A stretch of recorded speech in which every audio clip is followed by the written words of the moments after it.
നമസ്കാരം, ഞാൻ വിനീത് കണ്ടമംഗലം. നമ്മൾ കഴിഞ്ഞ വീഡിയോയിലായിട്ട് സനാതന ധർമ്മത്തെക്കുറിച്ചാണ് പറഞ്ഞുകൊണ്ടിരുന്നത്. ഇന്നത്തെ വീഡിയോയിൽ പ്രധാനമായിട്ടും സനാതന ധർമ്മം എന്ന് പറഞ്ഞാൽ കേവലം ഒരു മതമല്ല. നമ്മൾ കഴിഞ്ഞ വീഡിയോയിലായിട്ട് പറഞ്ഞു, മതമായിട്ടാണ് പലരും കാണുന്നത്. ഹിന്ദു മതം എന്നല്ല, ഒരു ആചാരം എന്ന് പറഞ്ഞാൽ അല്ലെങ്കിൽ സനാതന ധർമ്മം എന്ന് പറഞ്ഞാൽ മാറ്റമില്ലാതെ തുടരുന്നത് എന്നാണ് അർത്ഥം. അങ്ങനെ മാറ്റമില്ലാതെ തുടരുന്ന ആ സനാതന ധർമ്മത്തെക്കുറിച്ച് കൂടുതൽ കാര്യങ്ങൾ മനസ്സിലാക്കുക. അപ്പം ഈ കാണുന്ന പ്രപഞ്ചമെല്ലാം അടങ്ങിയതാണ് ആ പരമമായ ഈശ്വര ചൈതന്യം എന്ന് ആദ്യം നമ്മൾ മനസ്സിലാക്കുക. എന്നിട്ട് വേണം ബാക്കിയുള്ള കാര്യങ്ങളൊക്കെ ചർച്ച ചെയ്യാൻ. ഇത് മനസ്സിലാക്കാണ്ട് ചർച്ച ചെയ്യുമ്പോഴാണ് ഈശ്വരൻ വേറെ നമ്മൾ വേറെ എന്നുള്ള ചിന്ത വരുന്നത്. ഈ കാണുന്ന നമ്മൾക്ക് മനസ്സിലാക്കിയതും അറിഞ്ഞിരിക്കുന്നതുമായ എല്ലാ കാര്യങ്ങളും ആ പരമമായ ചൈതന്യത്തിൻ്റെ കടുക് മണിയോളം ചെറിയ ഭാഗമാണ്. അത് അത്രയേ നമ്മൾക്ക് മനസ്സിലാക്കാനായിട്ട് സാധിച്ചിട്ടുള്ളൂ എന്നുള്ള ആ മനോഭാവത്തോടു കൂടിയായിരിക്കണം ഈ പുരാണങ്ങളും വേദങ്ങളെല്ലാം നമ്മൾ മനസ്സിലാക്കാൻ ശ്രമിക്കേണ്ടത്. അതല്ലാണ്ട് ഈ നമ്മൾ മനസ്സിലാക്കിയതിനെക്കാട്ടും കുറച്ച് കാര്യമാണ് സനാതന ധർമ്മം, അതുപോലെ കാര്യങ്ങൾ അങ്ങനെയാണ് നമ്മൾ പലപ്പോഴും ചിന്തിക്കുന്നത്. അതുകൊണ്ടാണ് ഇതെന്തോ ചെറിയൊരു കാര്യമെന്ന് വിചാരിക്കുന്നത്. കാരണം ആദ്യമേ ഇത് മനസ്സിലാക്കണം, ഈ കാണുന്ന പ്രപഞ്ചത്തിൽ നമ്മൾ അറിഞ്ഞതും അറിയാത്തതുമായിരിക്കുന്ന സകലതും ഉൾക്കൊള്ളേണ്ടതാണ് ആ പരമമായ ഈശ്വര ചൈതന്യം. സത്യം, ഭാഗവതം പറയുന്നത് പോലെ സത്യം പരം ധീമഹി, അങ്ങനെയുള്ള പരമമായ സത്യത്തെ നമസ്കരിക്കുന്നു എന്ന് പറഞ്ഞിട്ടാണ് ഭാഗവതം തന്നെ ആരംഭിക്കുന്നത്. അവിടെ കേവലം ഒരു നാമമോ അല്ലെങ്കിൽ പ്രത്യേകമായിട്ടുള്ള ഒരു പേരോ ഒന്നും പറഞ്ഞിട്ടില്ല. ഈ കാണുന്ന ലോകത്തെ മുഴുവൻ പരിപാലിച്ചു കൊണ്ട് നിൽക്കുന്ന ആ പരമമായ സത്യത്തെ അങ്ങനെയാണ് പറഞ്ഞത്.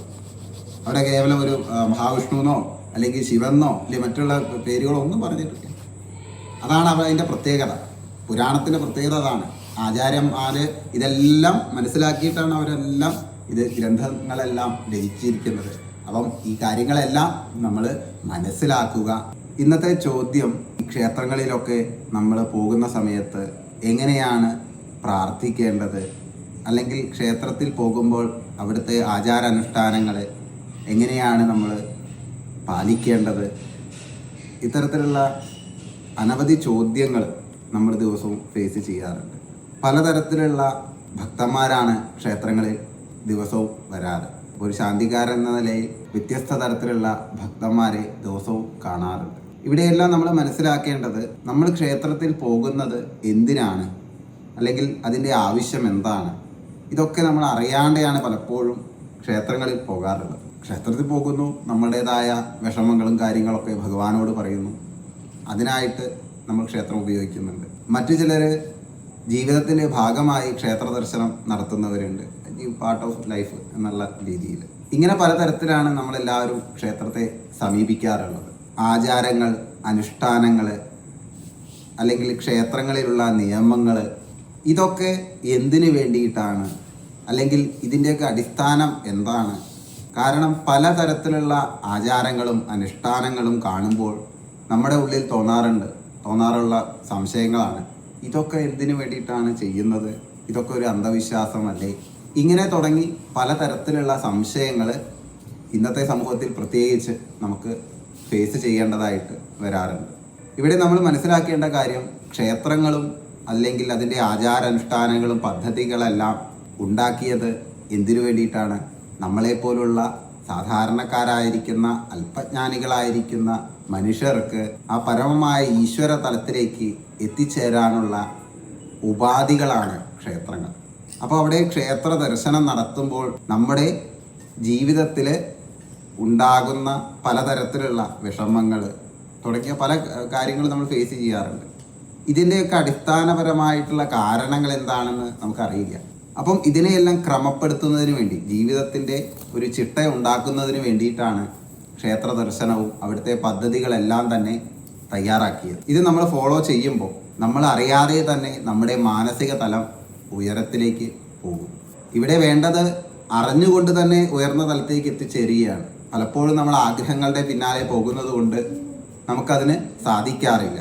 അപ്പോൾ അതിന് വേണ്ടിയിട്ട് ഇത്തരത്തിലുള്ള ആചാരങ്ങൾ ഫോളോ ചെയ്യുമ്പോൾ നമ്മൾ ഓട്ടോമാറ്റിക്കായിട്ട് തന്നെ ഉയർന്ന തലത്തിലേക്ക് എത്തിച്ചേരും. ഇവിടെ മനസ്സിലാക്കേണ്ട മറ്റൊരു കാര്യം, ഇതെല്ലാം ഉണ്ടായിട്ടും നമ്മൾ അതിനു വേണ്ടി പരിശ്രമിക്കാതിരുന്നാലോ ഇതെല്ലാം വൃഥാവിലാണ്. എല്ലാ ദിവസവും ക്ഷേത്രത്തിൽ പോകുന്നുണ്ട്, പക്ഷേ ഇതെന്തിനാണെന്ന് മനസ്സിലാക്കാത്തിടത്തോളം കാലം അതൊരു വ്യായാമം പോലെ മാത്രമായി തീരും. അപ്പോൾ നമ്മൾ എന്താണ് ചെയ്യേണ്ടത്? നമ്മൾ ദിവസവും ആദ്യത്തെ തവണ മാത്രം അത് എക്സ്പീരിയൻസ് ചെയ്ത് കഴിഞ്ഞാൽ പിന്നീട് നമ്മൾ വീണ്ടും വീണ്ടും ക്ഷേത്രത്തിലേക്ക് പോകുമ്പോൾ എന്ത് ചെയ്യണം? കൂടുതൽ കൂടുതൽ കാര്യങ്ങൾ പഠിക്കാനായിട്ട് ശ്രമിക്കണം. എന്തിനാണ് ക്ഷേത്ര ദർശനം, അവിടുത്തെ ആചാരങ്ങൾ എന്തൊക്കെയാണ്, അല്ലെങ്കിൽ അവിടെ എന്തൊക്കെ ദൈനംദിന കാര്യങ്ങൾ നടക്കുന്നുണ്ട്, ഇതെല്ലാം അറിയാൻ വേണ്ടിയിട്ട് നമ്മുടെ ഭാഗത്തു നിന്നൊരു പരിശ്രമം ഉണ്ടാകണം. ഇത് ക്ഷേത്രമായിട്ട് ബന്ധപ്പെട്ട് മാത്രമല്ല, നമ്മുടെ നിത്യജീവിതത്തിനും ഇത് ഫോളോ ചെയ്യേണ്ട ഒരു വിഷയം തന്നെയാണ്. ദിവസവും ഒരേപോലെ തന്നെ ജീവിക്കുക, അങ്ങനെയല്ല വേണ്ടത്. ഓരോ ദിവസവും പുതിയ പുതിയ അറിവുകൾ നേടുന്നതിനായിട്ട് നമ്മൾ പരിശ്രമിക്കണം. അല്ലെങ്കിൽ ജീവിതം കൊണ്ട് യാതൊരു കാര്യമില്ലാത്ത അവസ്ഥയാണ്. ആവശ്യമില്ലാത്ത കാര്യത്തിന് വേണ്ടിയിട്ടാണ് നമ്മൾ സ്വയം പരിശോധിക്കുക. നമ്മളെ ജീവിതത്തിൽ ഏറ്റവും കൂടുതൽ വിനിയോഗിക്കുന്നത് നമ്മുടെ ആവശ്യത്തിന് വേണ്ടിയിട്ടാണോ അതോ അനാവശ്യമായ കാര്യങ്ങൾക്ക് വേണ്ടിയിട്ടാണോ? ഓരോരുത്തരും ഇൻഡിവിജ്വലായിട്ട് ചിന്തിക്കേണ്ട വിഷയമാണ്. നമ്മളെപ്പോഴും ചിന്തിക്കുക മറ്റൊരാൾ എന്താ ചെയ്യുന്നത്, അല്ലെങ്കിൽ അപ്പുറത്തെ ആൾ എന്താ ചെയ്യണത്, ഈ ഒരു മനോഭാവമാണ്. അത് മാറ്റിയെടുക്കണം. കാരണം ആ ഒരു മനോഭാവം കൊണ്ട് ജീവിതത്തിൽ യാതൊരു കാര്യമില്ല, ഗുണം ഉണ്ടാവില്ല എന്ന് മാത്രമല്ല ഒരുപാട് ദോഷങ്ങൾ ഫേസ് ചെയ്യേണ്ടതായിട്ടും വരും. ജീവിതത്തിൽ പലതരത്തിലുള്ള പ്രതിസന്ധികൾ നമ്മൾ നേരിടേണ്ടതായിട്ട് വരുന്നു. ഇങ്ങനെ വരുന്ന പ്രശ്നങ്ങളും എല്ലാം വരുന്ന സമയത്ത് നമ്മൾ ആദ്യം തന്നെ ആകെ പാനിക്കാവുന്ന ഒരു അവസ്ഥയോ എന്താ ചെയ്യേണ്ടതെന്ന് അറിയില്ല. അപ്പോൾ അടിസ്ഥാനപരമായിട്ട് ജീവിതത്തിൽ നമ്മൾ നേടിയെടുക്കേണ്ടത് എന്താണ്? ജ്ഞാനമാണ്, അറിവാണ്. അത് അനുസ്യൂതം തുടർന്നുകൊണ്ടിരിക്കണം. അല്ലെങ്കിൽ നിരന്തരമായിട്ട് അനുനിമിഷം അറിവുകൾ നേടുന്നതിനായിട്ട് പരിശ്രമിക്കണം. നമ്മൾ പലപ്പോഴും ഏതെങ്കിലും ഒരു വിഷയം നമുക്ക് അറിഞ്ഞു കഴിഞ്ഞാൽ അവിടെ സ്റ്റക്കായി പോകുന്ന അവസ്ഥയാണ്. ഇനി ജീവിതത്തിൽ ഇത് മാത്രം മതി, ഇതുകൊണ്ട് ജീവിതം എല്ലാം നേടാമെന്നുള്ള ധാരണയാണ്. അതുകൊണ്ടാണ് പലപ്പോഴും നമ്മൾ പറയുന്നത് നിലപാട് ഞാൻ ഒരു ഇട വ്യതിചലിക്കില്ല. ഇത്തരത്തിലുള്ള ചിന്തകൾ നമുക്ക് നഷ്ടമാണ് ജീവിതത്തിൽ നൽകുക. കാരണം എന്താ? മുന്നോട്ടുള്ള പല അനുഭവങ്ങളും നമുക്ക് നഷ്ടപ്പെടും. അപ്പോൾ ജീവിതത്തിൽ പലതരത്തിലുള്ള പ്രതിസന്ധികൾ നമ്മൾ നേരിടേണ്ടതായിട്ട് വരും. ഈ പ്രതിസന്ധികൾ വരുന്ന സമയത്ത് നമ്മൾ ഭയപ്പെടാനോ അല്ലെങ്കിൽ ആകെ ടെൻഷൻ അടിച്ചുകൊണ്ട് നിൽക്കുകയല്ല വേണ്ടത്. മനസ്സിനെ ഉയർന്ന തലത്തിലേക്ക് എത്തിക്കാനായിട്ട് ശ്രമിക്കുക. അതിനുള്ള വഴികളാണ് നമ്മുടെ ആചാര്യന്മാരെല്ലാം നമുക്ക് വേണ്ടി, അല്ലെങ്കിൽ അനവധി ഗ്രന്ഥങ്ങളും എല്ലാം പുരാണങ്ങളും തുടങ്ങിയ സകല ശാസ്ത്രങ്ങളും വേദങ്ങളും എല്ലാം നമുക്ക് പറഞ്ഞു തന്നിരിക്കുന്നത് എന്താണ്? മനസ്സിനെ ഉയർന്ന തലത്തിലേക്ക് എത്തിക്കാനുള്ള വഴികളാണ്. ഈ വഴികളാണ് എന്ന് മനസ്സിലാക്കിയിട്ട് അത് ഉപയോഗപ്പെടുത്തുകയാണ് വേണ്ടത്. അനവധി അറിവുകൾ നമ്മുടെ മുന്നിലുണ്ട്, എല്ലാത്തിനുമുള്ള അറിവ് നമ്മുടെ മുന്നിലുണ്ട്. ഈ കാണുന്ന പ്രപഞ്ചത്തെ മുഴുവനായിട്ടുള്ള എങ്ങനെ വേണമെങ്കിലും നമുക്ക് സ്വീകരിക്കാനുള്ള മനസ്സ് നമ്മൾക്കുമുണ്ട്. ഇത് ഉപയോഗിക്കുക. പലപ്പോഴും നമ്മളിത് ഉപയോഗിക്കാറില്ല. കാരണം ജീവിതത്തിൽ ബഹുഭൂരിപക്ഷം ആൾക്കാരും ജീവിക്കുന്നത് എവിടെയാണ്? ഒന്നില്ലെങ്കിൽ കഴിഞ്ഞു പോയ കാര്യങ്ങളെക്കുറിച്ച് ആലോചിച്ചുകൊണ്ടാണ് ജീവിക്കുന്നത്. അതുമല്ലെങ്കിലോ വരാൻ പോകുന്ന കാര്യങ്ങളെക്കുറിച്ച്. ഇത് രണ്ടുമല്ല വേണ്ടത്. ഈ പറഞ്ഞ രണ്ട് കാര്യങ്ങൾക്കും നമുക്കൊന്നും ചെയ്യാനില്ല. കഴിഞ്ഞു പോയ കാര്യങ്ങൾ കഴിഞ്ഞു പോയി, അത് നമുക്ക് ഇനി തിരിച്ചു കിട്ടില്ല. പിന്നെ അതിനെക്കുറിച്ച് ആലോചിച്ചിട്ട് ജീവിതം കളയേണ്ട ആവശ്യമില്ല. അതുപോലെ തന്നെ വരാൻ പോകുന്ന കാര്യങ്ങൾ, നാളെ എന്താ സംഭവിക്കുക എന്നുള്ള ചിന്തിച്ചുകൊണ്ടുള്ള ജീവിതം. അങ്ങനെയല്ല ജീവിക്കേണ്ടത്. ഇന്ന് ജീവിക്കൂ, ഇന്നേ ജീവിതമുള്ളൂ എന്നുള്ള ബോധ്യത്തിലായിരിക്കണം നമ്മുടെ ജീവിതത്തിൻ്റെ പദ്ധതികളെല്ലാം തയ്യാറാക്കേണ്ടത്. അത് മനസ്സിലാക്കിക്കൊണ്ടായിരിക്കണം ജീവിക്കേണ്ടത്. ഭാഗവതത്തിൽ പറയുന്നുണ്ട്, നമ്മൾ പലപ്പോഴും മറ്റുള്ളവരുടെ കാര്യങ്ങളെ കുറിച്ചാണ് ചിന്തിക്കുന്നത്.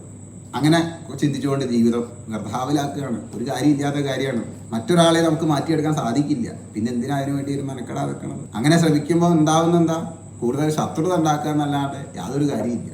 ആവശ്യമില്ലാത്ത കാര്യങ്ങളിൽ പോയി ഇടപെടാതിരിക്കുക. നമുക്ക് ചെയ്യാൻ പറ്റുന്ന ഒരു കാര്യമുണ്ട്, എന്താണ്? അവനവനെ മാറ്റിയെടുക്കാൻ സാധിക്കും. അങ്ങനെ ഓരോരുത്തരും ചിന്തിക്കുമ്പോഴാണ് സമൂഹത്തിനത് മാറ്റമായിട്ട് പ്രകടമായിട്ട് വരുന്നത്. ആവശ്യമില്ലാത്ത കാര്യങ്ങളിൽ പോയി ചിന്തിക്കുക, അത് നമുക്ക് തന്നെയാണ് നഷ്ടം വരുത്തുന്നത്. അത്തരത്തിലുള്ള കാര്യങ്ങളൊക്കെ ഉപേക്ഷിക്കുക. അതാണ് ഉപേക്ഷിക്കാൻ പറഞ്ഞത്. പരസ്വഭാവ കർമാണി, മറ്റുള്ളവർ ചെയ്യുന്ന കർമ്മത്തെ ജഡ്ജ്മെന്റ് ചെയ്യാനായിട്ട് നടക്കുക. അയാളെന്താ അങ്ങനെ ചെയ്ത് ശരിയാണോ തെറ്റാണോ, ഇങ്ങനെയൊക്കെ തുടങ്ങിയ കാര്യങ്ങൾ. ഇത്തരത്തിലുള്ള ചിന്തകളും വാക്കുകളും നമ്മുടെ ജീവിതത്തിൽ നമുക്ക് നഷ്ടമേ ഉണ്ടാക്കുള്ളൂ. ജീവിതത്തിൽ ഒരു ഗുണം കിട്ടാത്ത കാര്യം. നമുക്ക് ഗുണം അല്ലെങ്കിൽ നമുക്ക് എന്തെങ്കിലും ഒരു ആവശ്യം അല്ലെങ്കിൽ മുന്നോട്ട് പോകണമെങ്കിൽ എന്ത് വേണം? നമ്മുടെ ചിന്തയാണ് ഉയർന്ന തലത്തേക്ക് എത്തിക്കേണ്ടത്. നമ്മുടെ പോരായ്മകളാണ് കണ്ടെത്തേണ്ടത്. അവനവന്റെ കഴിവിനെയാണ് കണ്ടെത്താൻ വേണ്ടി ശ്രമിക്കേണ്ടത്. അങ്ങനെ ശ്രമിക്കുമ്പോഴാണ് ജീവിതത്തെക്കുറിച്ച് നമുക്ക് മനസ്സിലാക്കാനും ആസ്വദിക്കാനും സാധിക്കുകയുള്ളൂ. പലപ്പോഴും ജീവിക്കുന്നുണ്ട്, അറിയാണ്ടേ നമ്മളൊക്കെ ജീവിക്കുന്നത്. അപ്പോൾ അറിഞ്ഞുകൊണ്ട് ജീവിക്കണം. അതിനു വേണ്ടിയിട്ടാണ് നമ്മൾ പരിശ്രമിക്കേണ്ടത്. അതിനായിട്ടാണ് ഈ ജീവിതം വിനിയോഗിക്കേണ്ടത്. അതാണ് ഭാഗവതം നമുക്ക് പറഞ്ഞു തരുന്നത്. അതുതന്നെയാണ് എങ്ങനെയാണ് ജീവിക്കേണ്ടത്, എത്തരത്തിലാണ് നമ്മൾ ഓരോ കാര്യങ്ങളും തീരുമാനമെടുക്കേണ്ടത്, ഇങ്ങനെയൊക്കെ തുടങ്ങിയ അനവധി കാര്യങ്ങൾ, ഇതൊക്കെയാണ് നമ്മൾ ഭാഗവത തത്വങ്ങളായിട്ട് മനസ്സിലാക്കേണ്ടത്. അത് നമ്മളെപ്പോലുള്ള സാധാരണക്കാർക്ക് മനസ്സിലാകുന്നതിന് വേണ്ടിയിട്ടാണ് കഥാരൂപേണ ഭാഗവതം നമുക്ക് പറഞ്ഞു തരുന്നത്. ഈ കഥയുടെ പ്രത്യേകത എങ്ങനെ, കഥാരൂപത്തിൽ പറയുമ്പോൾ വേഗത മനസ്സിലാവും. അതിനു വേണ്ടിയിട്ടാണ് കഥാരൂപേണ പറയുന്നത്. അത്തരത്തിൽ കഥകളായിട്ട് അതുപോലെയല്ല എടുക്കേണ്ടത്. അതിൻ്റെ തത്വത്തെ നമുക്ക് ഗ്രഹിക്കുക, നമുക്ക് ആവശ്യമുള്ള കാര്യങ്ങൾ മാത്രം സ്വീകരിക്കുക, അല്ലാത്തത് തള്ളിക്കളയുക, ഒരു വിരോധവും ഇല്ല. അതെല്ലാം എടുക്കണമെന്നില്ല. ഓരോരുത്തർക്കും വ്യത്യസ്തമായ അനുഭവങ്ങളാണ്, ഓരോരുത്തർക്കും വ്യത്യസ്തമായ ആഗ്രഹങ്ങളാണ്. അപ്പം അതിനനുസരിച്ച് ഡിപ്പെൻഡ് ചെയ്തിരിക്കും ഓരോ കാര്യങ്ങളും. ഭാഗവതം അങ്ങനെ തന്നെയാണ്. നമ്മളെങ്ങനെയാണോ ഭാഗവതത്തെ ആശ്രയിക്കുന്നത് അതനുസരിച്ചിട്ടാണ് അതിനെ ഭാഗവതം നമുക്ക് തിരിച്ചു നൽകുന്നത്. അപ്പോൾ എല്ലാവർക്കും ഒരേ ആവശ്യമല്ല ഉണ്ടാവുക. ചിലർക്ക് നല്ല ഭക്തനായിട്ട് തീരണം എന്നാവും ആഗ്രഹം, ചിലർക്ക് മറ്റുള്ള ചെറിയ ചെറിയ ആഗ്രഹങ്ങളാവും. അതിനു വേണ്ടിയിട്ടായിരിക്കും ഭാഗവതത്തെ സമീപിക്കണം. അങ്ങനെ ഓരോരുത്തർക്കും വ്യത്യസ്തമായിട്ടാണ്. അപ്പോൾ എങ്ങനെയാണോ നമ്മൾ ഭാഗവതത്തെ സമീപിക്കുന്നത് അതിനനുസരിച്ചുള്ള ഫലമാണ് ഭാഗവതം നമുക്ക് നൽകുന്നത്. അപ്പം ഇങ്ങനെ ജീവിതത്തിൻ്റെ ഒരു ഗൈഡ്, അല്ലെങ്കിൽ എങ്ങനെ ജീവിക്കണം എന്നതിനെക്കുറിച്ചുള്ള ഒരു ഗുരുനാഥൻ കൂടിയാണ് ഭാഗവതം. അങ്ങനെയുള്ള ഭാഗവത തത്വങ്ങൾ തുടങ്ങിയ പുരാണ ഗ്രന്ഥങ്ങളെല്ലാം ദിവസവും പാരായണം ചെയ്യുക, അതിൻ്റെ അർത്ഥങ്ങളും തത്വങ്ങളും എല്ലാം മനസ്സിലാക്കാൻ ശ്രമിക്കുക. മനസ്സിലാക്കിയാൽ മാത്രം പോരാ, മനനം ചെയ്ത് മാത്രം പോരാ, അത് കൃത്യമായിട്ട് നമ്മുടെ ജീവിതത്തിൽ അത് ഇംപ്ലിമെൻ്റ് കൂടി ചെയ്യണം. എന്നിട്ടേ കാര്യമുള്ളൂ. എല്ലാ ശ്ലോകങ്ങളും കീർത്തനങ്ങളും എല്ലാം പഠിച്ചു, അത് ദിവസം ഇങ്ങനെ ചെല്ലുന്നുണ്ട്, അതുകൊണ്ട് കാര്യമില്ല. അങ്ങനെ ഏറ്റവും കൂടുതൽ ആൾക്കാർ നമ്മൾ കണ്ടത് എല്ലാ കാര്യവും അറിയാം, എല്ലാം ചെയ്യാണ്ട്, എല്ലാ മന്ത്രങ്ങളൊക്കെ അറിയാം, അതുകൊണ്ട് കാര്യമില്ല. അത് അവനവൻ്റെ ജീവിതത്തിൽ അതുകൊണ്ട് എന്തെങ്കിലും ഗുണം ഉണ്ടായിട്ടുണ്ടോ? ഇത് മറ്റുള്ളവർക്ക് ബോധ്യപ്പെടുത്താനല്ല, അവനവനോട് ചോദിക്കേണ്ട ചോദ്യമാണ്. ഈ പറയണ ഇത്രയും കാലം ഞാൻ ജീവിച്ചു, പല പല കാര്യങ്ങളും ചെയ്തു, ഇതൊക്കെ ചെയ്തതുകൊണ്ട് തനിക്ക് എന്തെങ്കിലും ഒരു മാറ്റം ഉണ്ടായിട്ടുണ്ടോ എന്ന് സ്വയം വിശകലനം ചെയ്യുക. അതാണതിൻ്റെ പ്രത്യേകത. അപ്പം അതിനായിക്കൊണ്ട് പരിശ്രമിക്കണം. തുടർന്നുള്ള ഭാഗങ്ങൾ കൂടുതൽ കാര്യങ്ങൾ ഓരോരോ വീഡിയോ ആയിട്ട് കുറേശ്ശെ ആയിട്ട് പറയാമെന്നാണ് വിചാരിക്കുന്നത്. ഇത്തരത്തിലുള്ള നിങ്ങളുടേതായ അനവധി അറിവുകളുണ്ട്, അതെല്ലാം കമൻ്റായിട്ട് രേഖപ്പെടുത്തുക. കാരണം നമ്മൾ തുടക്കത്തിലേ പറഞ്ഞു, ഇതൊരു തർക്കത്തിനോ അല്ലെങ്കിൽ ജയിക്കാനോ തോൽക്കാനോ അല്ലെങ്കിൽ കേമത്തം പറയാനോ ഒന്നുമല്ല. പരസ്പരം അറിവുകൾ പങ്കുവയ്ക്കുക. ഇന്നത്തെ കാലത്ത് ഏറ്റവും ആവശ്യമുള്ള കാര്യം അതാണ്. പരസ്പരം അറിയാവുന്ന അറിവുകൾ പങ്കുവയ്ക്കാൻ ശ്രമിക്കുക.